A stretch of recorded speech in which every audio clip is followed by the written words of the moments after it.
When completed, the 80 acres of Brent Hassert Youth Sports Complex will include 8 softball, baseball fields, numerous soccer fields, a fully accessible playground for 2 to 5-year-olds, and another playground that's fully accessible for 6 to 12-year-olds. We'll have a splash park, batting cages, a gazebo, a pavilion, picnic areas, walking trails, and much more. And all of that is illustrated on these boards that you see over here. This will truly be a remarkable facility for the youth of our community.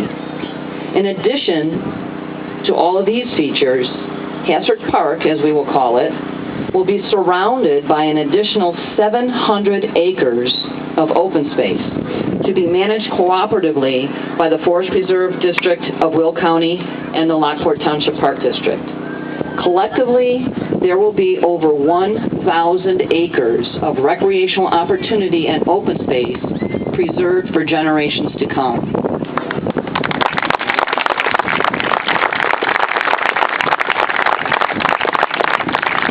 We are very fortunate in this Lockport area to be represented in Springfield by such capable leaders as Senator Wilhelmi.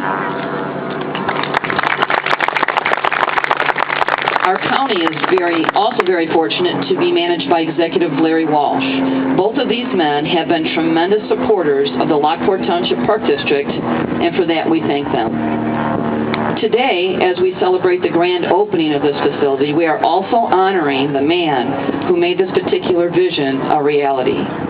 This 1,000-acre gem has been made possible by the undying efforts of Representative Brent Hassert.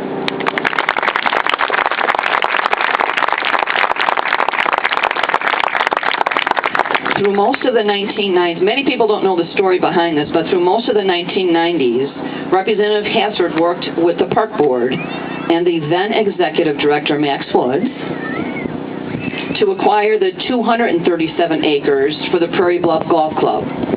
Representative Hassert again worked with the Park District a few years later to acquire this very 80-acre site. Once the price was set for the acquisition of this property, Representative Hassert then successfully solicited a grant on behalf of the Park District that paid for the entire 80 acres. The Park District was able to add 80 acres of open space to its inventory with no cost to the residents. Truly a magnificent feat, and one that I don't think you hear of in too many communities. To commemorate Representative Hassert's efforts in acquiring this property, as well as his dedication to open space and recreation, and his commitment to enriching the lives of the people of the 85th District, the Park Board elected to name this park after him. Today is the grand opening of Phase 1 of the park, and that represents about 7 acres of soccer fields and the supporting infrastructure. Just this week, we went to bid for Phase 2. Phase 2 is the second board you see over here, which will have some softball fields and playground areas. And we just went to Springfield recently to apply for a grant for Phase 3. Phase 3 is the very last board you see, which will complete the hub of the first set of softball/baseball fields. It'll also include a spray park and additional playground. There will also be walking trails that will connect with the walking trails that will surround this entire area that we manage with the Forest Preserve District.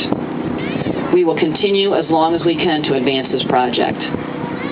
We are thrilled to be here today, and we are happy that you have joined us for this ceremony. With that, I'd like to turn the podium back over to the President of the Park Board, Jim Louch, so that he can introduce our guest speakers. Thank you.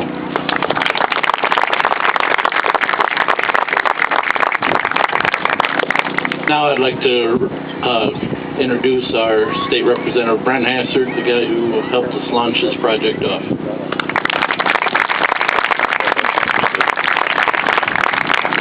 Well, first of all, let me say thank you. Thanks to the Park Board for the special privilege of having a park named after me. Sometimes when you're still living and have something named after you, it's kind of unusual. So I'm kind of glad I'm still living and having something named after me. But I just want to tell you today, it's great to see all the kids here, the soccer fields, and what we need to do. This was a unique opportunity that we had here. I grew up in this area, born and raised in this area, and it's changed over my 56 years. And seeing what was happening one day, And on Saturday night, I can remember I was golfing at Prairie Bluff by myself, kind of a lonely man, but I was by myself on Saturday night golfing one day. And as I was driving down this way to the golf course, I just seen all the building going on, all the areas being developed, and it just struck me is that we have to do a better job of preserving something for future generations. And so that way I pursued, not only would we work with the Park District on the golf course with this 80 additional acres, we still had all this open space out here left that I want to see preserved and made into something for not only us to enjoy, but for our future kids to enjoy and future generations. So it's a privilege, but it's a very great privilege, and you don't do this by yourself. You know, we had a park board, as you said, people prior to me, Bunny Edelman, who just recently passed away, was a very diehard supporter of open space along with the park board. And the opportunities are here, and we got to take advantage of the opportunities that we have. So it gives me great pleasure working along with A.J. Wilhelmy in the Senate. We have a great working relationship together. When A.J. was first appointed as state senator, one of the first areas I talked to him about was this project, and he got on board right away in full support, even though we got a little pushback occasionally from certain people. We moved forward with it, and I think what you see out here today is going to be an accumulation of years of effort, but it's going to continue to grow. It's going to be, looking at the master plan, what a phenomenal site to have for the Lockport Township Park District, which includes Lockport, Crest Hill, and Romeoville. There's going to be a lot of kids, families going to be able to enjoy this in all sorts of different ways. No matter what age you are, there's going to be something out in this area that you're going to be able to enjoy. So again, it's my privilege, and I very much want to thank everybody, and particularly thank you for the honor of naming this park before I died in my name. And, that is a privilege. It's very humbling when you see your name on something. And I can only say it's a great honor, and I appreciate the honor. So, again,